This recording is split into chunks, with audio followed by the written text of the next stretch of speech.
अभी पीछे हम जो साधकों के लक्षण में ले रहे थे, तो इसमें एक बताया था मौन। तो एक तो वाणी का मौन होता है, तो यहाँ पर कह रहे हैं कि वाणी के मौन से ही संतोष न करे। वाणी का मौन तो ठीक है, भगवान के नाम के जप के लिए वाणी का मौन रखेंगे तभी भगवान के नाम का जप होगा। अन्य प्रकार के मौन, जैसे नेत्रों का मौन, नेत्रों का मौन ज़्यादा इधर उधर ना देखना, दुनिया को ना देखना। जितना ज़्यादा हम संसार को देखते हैं उतना ज़्यादा संसार हमारे अंदर में घुसता है। तो नेत्र का मौन, कान का मौन, क्या सुनते हैं, हाथों का मौन, क्या काम करते हैं। तो इस प्रकार से ये वाणी के मौन के साथ साथ ये मौन भी हो जीवन में। इंद्रियों के हमारी मौन, मन का मौन तो मेडिटेशन से आता है, समय लगता है, लेकिन इंद्रियों का मौन तो हम जल्दी कर सकते हैं। मौन का मतलब ये नहीं एकदम से रोक लेना, पर काफ़ी कुछ अपने कंट्रोल में हो जाना। क्या देखा, क्या सुना, क्यों देखा, इधर उधर क्यों देखा, नेत्र हमारे क्यों चलते हैं। हमारे नेत्र धीरे धीरे भगवान की तरफ फोकस हो जाने चाहिए। तो अगर हम इधर उधर देख रहे हैं संसार में, बहुत सारे लोगों को देखा है इधर उधर देखते रहते पूरे टाइम, ऐसे इधर उधर झांका झांकी चलती रहती है, तो वो भगवान में नहीं लग पाएंगे। उनको अच्छा लगे बुरा लगे, उनको कैसा भी लगे, वो ये बात अगर वो सत्संग में लगे हैं तो उनको समझनी पड़ेगी कि वो नेत्र भगवान में नहीं लग पाएंगे। अगर इधर उधर का ज़्यादा रहेगा, थोड़ा बहुत तो देखिए आदमी है तो अब बेचारा एक आँखों को साध ले। अब ये महात्मा लोग जो हिमालय पर रहते हैं तो आँखों को साध लेते हैं बिल्कुल। 3-3 घंटा इनकी आँखें एक ही स्थान पर लगी रहती है, 3 घंटा। तो कम से कम हम ये तो कर सकते हैं कि आँखों को कम चलाएं, ये तो हम कर ही सकते हैं। बराबर इधर उधर नहीं, कम कम कम कम करते करते ज़रूरत का कितना देखना होता है हमको। मान लीजिए सत्संग हो रहा है, अब कितना देखना है हमको इधर उधर। भाई एक बार देख लिया कौन कौन बैठे, फिर उसके बाद बता रहे हैं तो ठीक है, इधर उधर थोड़ा सा देख लिया, ज़्यादा देखने की ज़रूरत तो है नहीं, किसको देखे क्या देखे। ऐसे करके जीवन में, मतलब संसार में जो साधक है वो क्या देखे, कितना देखे, क्यों देखे। इस तरह सब इंद्रियों का मौन आता जाए। फिर मन के मौन में संसारी चिंतन क्यों कर रहे हैं हम। एक तो आ रहा है, उस पर तो हमारा वश है नहीं। एक हम कर रहे हैं पे वश है हमारा। कोई भी बात ध्यान में आई और हम उसमें बह गए, लग गए चिंतन करने में। सुजागी नहीं है ना, सुजागी होती अगर हमारी तो हम तुरंत स्टॉप कर देते। ये क्या विचार आया, क्या बेकार की बात है, ये क्या चिंतन करूं मैं, ये क्या चिंतन करूं मैं। झट से अपने को हटा लिया। मन में बात आई, सोचने लग गए, मिल गए मन से। मन का मौन आता जाए। अब मन की आदत होती है उसको कुछ चाहिए, खाली रहेगा नहीं, या तो फिर चिंतन करेगा, सोचेगा। तो फिर कहा कि जप में लगा दो उसको, एक। दूसरा, पढ़ने में लगा दो उसको। किन्हीं को स्वाध्याय का शौक़ होता है, किन्हीं को जप करने का शौक़ होता है, किन्हीं को मान लीजिए कोई भक्त इस प्रकार का है कि भगवान का चित्र देखे जा रहा है, इतना लुभावना लग रहा है उसको, या आकृति है, भगवान की मूर्ति है, शिव विग्रह है, देख रहा है बहुत प्रेम से, तो मन लग गया ना। ऐसे भगवान में मन को लगा दे, किसी प्रकार से लगा दे। सत्संग में हम बैठते हैं तो हमारा मन वाणी में लगा रहता है, जो बात चल रही है पॉइंट उसमें लगा रहता है, लिखने में लगा रहता है। तो यह मन हमारा सहज मौन हो जाता है। मौन कहेंगे इसको। भगवान का चिंतन करना मौन है, संसार का चिंतन करना वो चिंतन है, चिंतन। फिर अगर मन को देखें तो कह रहे भगवान का नाम सुनो तो तुम्हारा मन उसमें लगेगा, वश होगा। कुछ साधन संबंधी विचार करो कि बहुत दिन से मैं ठीक से साधन नहीं कर रहा हूँ, थोड़ा मैं करूँ, हैं, अपने ऐसे मन को मनाना, कम चल रहा है मेरा साधन तो मैं ठीक से करूं। कुछ भी, जो साधन सबका अपना अपना होता है, कोई जोर जबरदस्ती कर नहीं सकता। दूसरे का कुर्ता कौन पहन लेगा? स्मॉल साइज़ का कुर्ता एक्स्ट्रा लार्ज साइज़ का आदमी कैसे पहन लेगा? तो हर एक का साधन अलग अलग होता है, अपना अपना होता है। तो जो साधन कर रहे हैं उसका विचार करें, मैं अपने साधन को कैसे इम्प्रूव करूं। फिर अपनी त्रुटि का निरीक्षण करना, अपनी कमियों का निरीक्षण करना, क्या कमियां हैं हमारे साधन में, मन में। मन हमारा भगवान में नहीं लगता है, बेकार की बातों में जाता है। क्या कमी है, क्या चाहता हूँ मैं? एक किन्हीं का मैसेज था कि मेरा मन पूरा भगवान में लग जाए। तो मैंने जवाब दिया उनको, पूरा मन तो तब लगता है जब संसार से कुछ नहीं चाहिए। तो उनका जवाब आया, मुझे संसार से कुछ नहीं चाहिए। तो मैंने कहा सोच लीजिए, आप कह रही हैं संसार से कुछ नहीं चाहिए, आप कह रही हैं भगवान आपकी बात को सत्य कर देंगे और वो सारा संसार आपके पास से हटा लेंगे, सब कुछ खींच लेंगे, आपके पास कुछ नहीं छोड़ेंगे, चलेगा? तो लिखती हैं हाँ चलेगा, मुझे कुछ नहीं चाहिए। अब अगर वो सच कह रही हैं तो बहुत बढ़िया बात है, भगवान आप कुछ भी करो, मेरे मन को अपने में लगा लो, कितनी बढ़िया बात है। आप मेरा सब छीन लो। आज सुबह बात चल रही थी ना सत्संग में, आप जब भगवान कृपा करते हैं तो उनकी कृपा ये है कि वो सब कुछ हर लेते हैं। उनका नाम ही हरि है। हरि मतलब जो सब हर ले, दुख भी हर ले, दुख के साथ जो दुख का सामान है वो भी हर ले। हमको दुख कौन दे रहा है? कौन दे रहा है हमको दुख? विचार करके देखिए। जिस संसार से हम सुख चाह रहे हैं वही तो हमको दुख दे रहा है। अच्छा, दुख का सामान ही हर लें भगवान तो अब कोई दुख रह गया? मान लीजिए किन्हीं महात्मा जी के पास झोंपड़ी है, अब वो झोंपड़ी में दुनिया भर के झंझट हैं। आज उनके मन में आ गई हम चलो चलते हैं यहाँ से, और झोंपड़ी छोड़ कर निकल पड़े, निकल गए 2-4 किलोमीटर दूर। अब कोई दुख है? सब दुख खत्म। तो इस प्रकार अपनी जो भी त्रुटियां हैं, कमियां हैं, उनका विचार करे, ध्यान दे, क्या बात है, मुझे क्या चाहिए, मुझे कहाँ से क्या चाहिए, क्या मिलेगा, संसार कितना भी मिलेगा क्या मुझे सुखी कर देगा? संसार में मेरा मन जाता है, मेरे मन की त्रुटि है, कमी है, गलती है, इसको ठीक करना है। अच्छा, आत्मनिरीक्षण करना, अपने मन का, अपने विचारों का, अपनी सोच का, मेरी इंद्रियां कहाँ कहाँ जाती हैं, किन किन किन विषयों में जाती हैं, मन कहाँ कहाँ जाता है, बुद्धि के क्या निश्चय हैं, मेरे गोल सेटिंग क्या है। गोल सेटिंग मेरे सिर्फ एक है, मुझे भगवान के पास जाना है वापस। ये एक गोल से मेरा एम है, गोल सेटिंग है, मेरा सब कुछ यही है कि मुझे भगवान के पास वापस जाना है। अच्छा, अब आत्मनिरीक्षण में आएगा, अब देखें, जांचें, क्या मुझे सिर्फ भगवान चाहिए? जांचें, करनी और कथनी में कितना अंतर है देखें। बात तो कर, जैसे मैंने उनको लिखा, अब उन्होंने लिख दिया, अब उनका क्या मतलब है, मैं उनको क्रिटिसाइज़ नहीं करूँगा। अगर वो सच बोल रही हैं तो वेरी गुड, और अगर वो टेम्प्ररी वैराग्य है और फिर बोल रही हैं तो फिर तो कोई मतलब नहीं उसका, बोलते रहो। कथनी और करनी में क्या है, अंतर तो नहीं है, ये देखना है।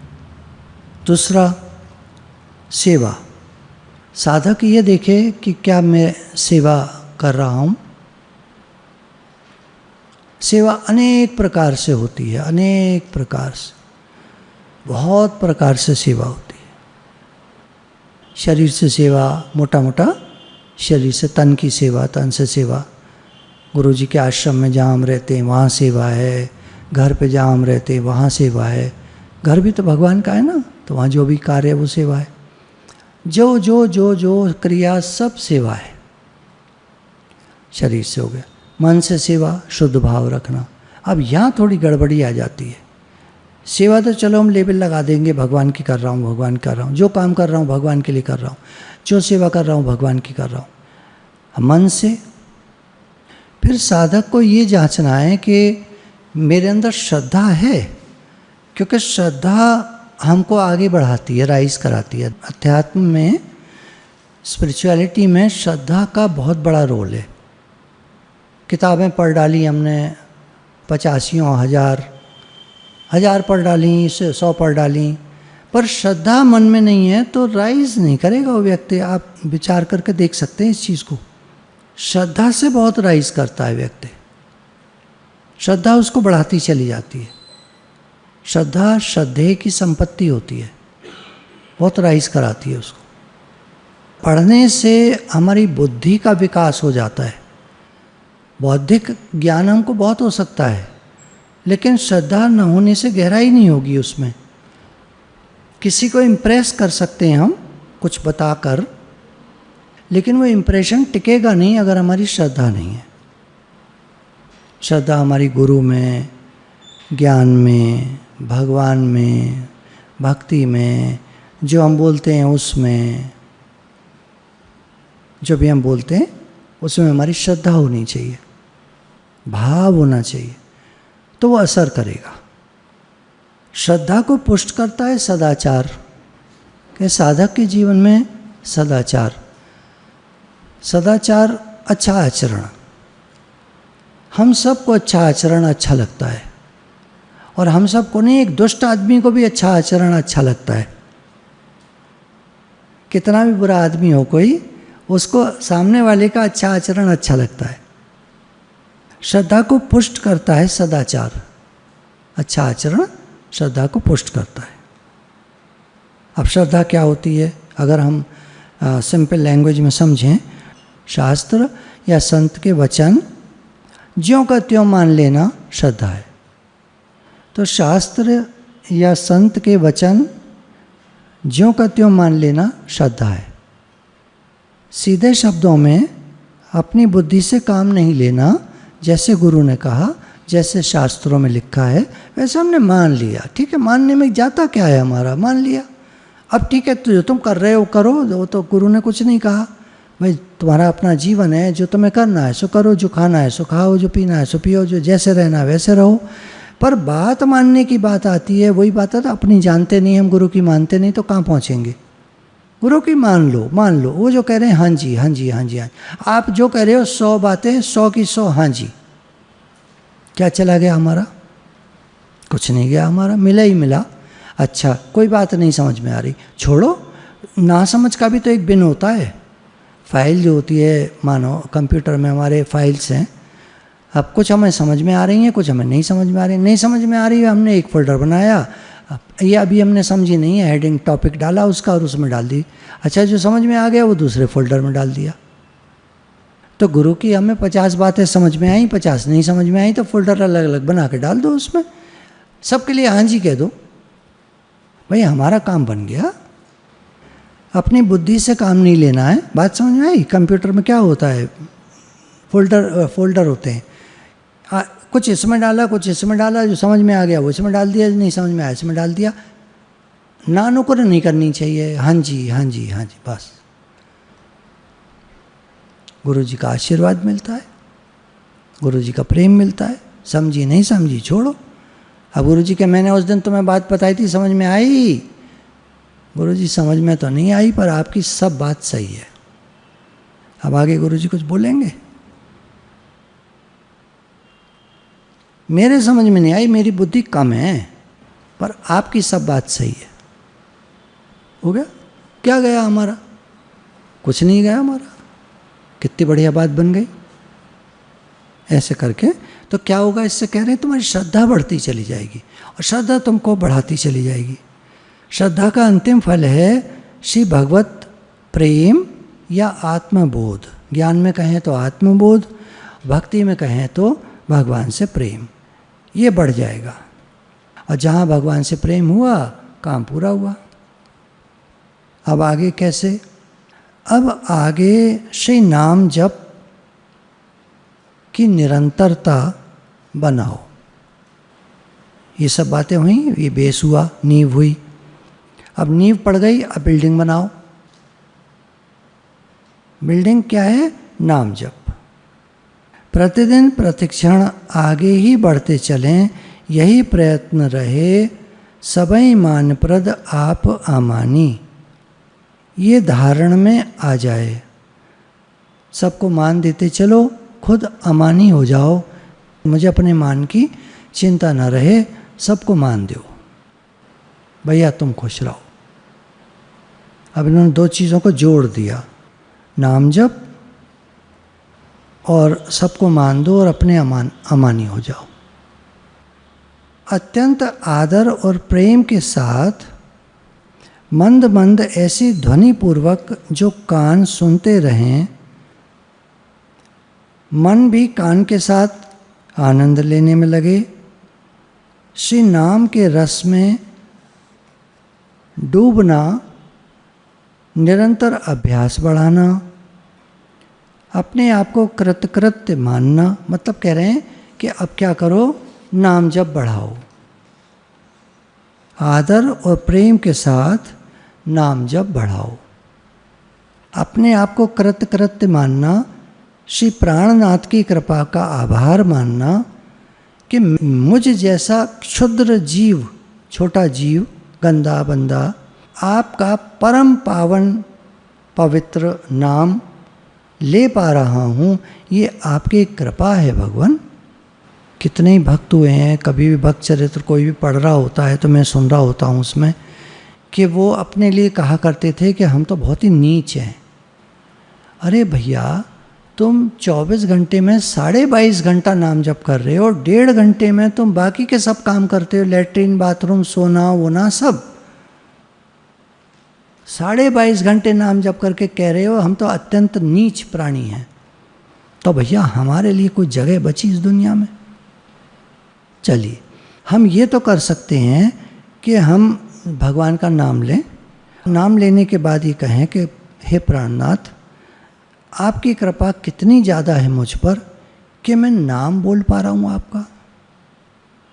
मुझ जैसा क्षुद्र जीव, छोटा जीव, गंदा बंदा, पापी, दुराचारी, बुरे कर्म करने वाला, आपका नाम ले पा रहा हूँ। कितनी कृपा है आपकी हे नाथ। जब हम कहते हैं हे नाथ मैं आपका हूँ, आप मेरे हैं, तो देखिए कितना अपनापन भगवान के पास हम पहुँच जाते हैं। जिस तरह के हम प्राणी हैं, अगर हम अपनी तरफ देखें तो हम हैं इस लायक नहीं है कि हम भगवान के पास चले जाएं, भगवान के पास पहुँच जाएं। उतने पवित्र, उतने शुद्ध, उतने सदाचारी कहाँ हैं हम? हमारे मन में तो दुनिया भर की बातें आ जाती हैं। कभी यूट्यूब में ये देख लिया, कभी वो देख लिया, कभी न्यूज़ में कुछ देख लिया, मारकाट देख ली, खून खराबा देख लिया, दुनिया भर की बातें तो दिमाग में हमारे चलती हैं।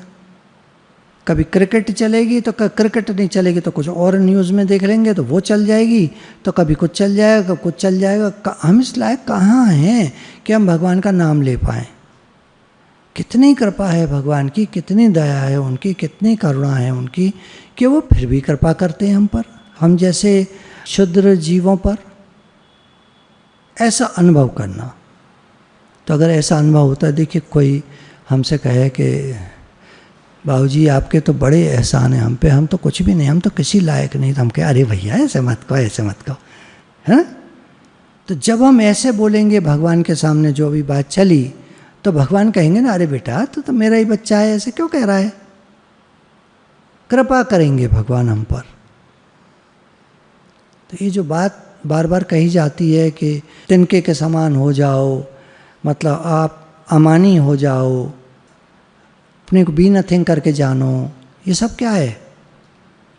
ये सब एक reverse way of dealing with God है कि अपने को आपस कहूँ कुछ कर न जनावे, है ना, ऐसा कर दे अपने को कि मैं कुछ भी नहीं हूँ भगवान। सो पंडित फिर जून न पावे, भगवान की नज़रों में वो राइज कर जाएगा। भगवान कहेंगे अरे तो इतना भी नथिंग हो रहा है, इतना भी नथिंग हो रहा है। भगवान अपने से मिलाकर एक कर लेते हैं। अच्छा हम लोग कुछ बने बैठे हैं, हम लोग कुछ बने बैठे हैं, तो भगवान कहते हैं ठीक है जा बेटा घूम बाजार में, बाजार दुनिया, जा बेटा घूम बाजार में। अब जब श्रद्धा और ये सारी बातें बताई जीवन में आती हैं। तो कह रहे हैं साधक को ये विश्वास होता है कि भगवान का वरद हस्त मेरे ऊपर है, भगवान का मेरे सिर पर कृपा का हाथ है। निरंतर ये विश्वास रहे कि मेरे सिर पर श्री गुरु भगवान का वरद हस्त है, भगवान की कृपा है। अतः मुझे पूर्ण श्रद्धालु, पूर्ण संयमी, पूर्ण सदाचारी, सच्चा साधक, पूर्ण भजन परायण तथा पूर्ण प्रेमी बनना है। भगवान की कृपा है, गुरु की कृपा है, तो मुझे पूर्ण श्रद्धालु, पूर्ण संयमी, पूर्ण सदाचारी, सच्चा साधक एवं पूर्ण भजन परायण, पूर्ण प्रेमी बनना है। भगवान की कृपा से मुझ में पूर्ण साधुता अवश्य आएगी। ये विश्वास, भगवान की कृपा से मुझ में पूर्ण साधुता अवश्य आएगी। अब देखिए ये बात समझने की है। दुनिया में चारों तरफ लोग हैं, सत्संग में भी चारों तरफ लोग हैं। दुनिया में जो लोग होते हैं वो हमारे अंदर बुराई को उभारते हैं, देखिएगा। अच्छा, गुरु हमारी अच्छाइयों को उभारते हैं और संसार में लोग हमारी बुराइयों को उभारते हैं। तो साधक जब गुरु के पास आता है, भगवान की तरफ लगता है, तो जैसे ये बात बता रहे हैं कि मेरे में ये सब बातें आएंगी, ज़रूर आएंगी, तो एक बात यहाँ इन्होंने और जोड़ी है कि जब साधक इस मार्ग पर बढ़ता जाता है और भगवान की कृपा को महसूस करता है, तो वो एक बात ठान लेता है कि मेरे अंदर दुर्गुण, दुराचार रह नहीं सकते हैं। हमारे अंदर दुर्गुण, दुराचार जब हम आए थे सत्संग में तो कैसे थे हम, है ना? तो आप देख रहे हैं बहुत परिवर्तन आया है, जीवन में बहुत परिवर्तन आया है। सारी कृपा, सारे शुक्राने गुरु के हैं, मेहनत करते हैं हमारे साथ, है ना? अच्छा, अब यहाँ कह रहे हैं कि अब क्योंकि हम इस राह के पथिक हैं, इस राह के राहगीर हैं, तो एक भी दुर्गुण, दुराचार हम में रह नहीं सकता, ये हमको ठानना पड़ेगा। अब हम ढील देते रहेंगे, मन में तो ये सब बातें होती हैं, तो अब मन तो ढील लेता ही रहेगा। थोड़ा अपने साथ स्ट्रिक्ट, अपने साथ स्ट्रिक्ट, दूसरों के साथ तो हम स्ट्रिक्ट हो लेते हैं, अपने साथ स्ट्रिक्ट। मेरे अंदर दुर्गुण, दुराचार, बुरा आचरण, खराब बातें, खराब, ये सब मेरे में नहीं रह सकता, ऐसे ठानना। अब साधक ज्यों ज्यों आगे बढ़ता है, अपने मन में संयम, उत्साह, तप, लगन, नियम पालन, सात्विकी वृत्ति, साधुता, स्वदोष निष्कासन, अपने में जो दोष हैं उनको निकालना, साधन में दृढ़ता, अव्यर्थत्व, बेकार की बातों से अपने को अलग कर लेना, आत्मनिरीक्षण एवं श्री प्राणनाथ का सानिध्य, ये उसका बढ़ता जाता है। क्या चीज़ है? संयम, उत्साह, तप, लगन, नियम पालन, सात्विकी वृत्ति, साधुता, साधन में दृढ़ता, अपने दोषों को निकालना, स्वदोष निष्कासन, अपने दोषों को निकालना, बेकार की बातों से अपने को अलग करना, आत्मनिरीक्षण, बार बार कह रहे हैं, देखिए तब से जब से पढ़ रहे हैं आत्मनिरीक्षण कई बार आ चुका है। हम लोग आत्मनिरीक्षण नहीं करते हैं, हम जे अरे ठीक है ना, भगवान है ना कोई पॉइंट लगा करके हम ढील छोड़ देते हैं। तो कह रहे हैं साधक बहुत स्ट्रिक्ट होता है अपने साथ, हम कब स्ट्रिक्ट होएंगे? तो थोड़ा अपनी तरफ देखें, हम थोड़ा आज समझें इस बात को कि अपने साथ थोड़ा स्ट्रिक्ट होना है। निरीक्षण करें, मेरे में क्या कमियां हैं, क्या खराबियां हैं, क्या बात है जो ठीक नहीं है, हमारे लगन उत्साह को कौन सी बात है जो कम करती है, तो ये सब हम में बढ़ता जाए। साधन काल में साधक को स्वास्थ्य का ध्यान रखना चाहिए। ठीक से साधक अपना ध्यान रखता है, उसको जो सूट करता है, उसको जैसे उसका जीवन अपने जीवन को संयमित बनाता है, ठीक बनाता है, कायदे का बनाता है, उसको खुद को सुनने में सुंदर लगता है, मेरा जीवन ऐसा जो अनुकूल पड़ता हो, जो स्वास्थ्य में सहायक हो, ऐसा आहार साधक को करना चाहिए। जिह्वा के स्वाद की दृष्टि से साधक को आहार नहीं करना चाहिए। बहुत बढ़िया स्थान, बढ़िया वस्तुएं, धनिक आदमियों का संग, ये साधक को त्याज्य है। बहुत बढ़िया स्थान, बढ़िया वस्तुएं, धनिक पैसे वाले लोगों का संग, ये साधक के लिए त्याज्य हैं, ये नहीं करना चाहिए। बहुत बढ़िया स्थान पे जाके रहेगा तो भगवान में मन नहीं लगेगा। ज़्यादा बढ़िया वस्तुएं रखेगा, ज़्यादा बढ़िया वस्तुएं इस्तेमाल करेगा, बढ़िया वस्तुओं का प्रयोग करेगा, भगवान में मन नहीं लग पाएगा। पैसे वालों का मन भगवान में नहीं लगता है। पैसे वालों का संग करेगा, उसका मन भगवान में नहीं लग पाएगा। तो ऐसा ये सब उसके लिए त्याज्य है, नहीं करना चाहिए।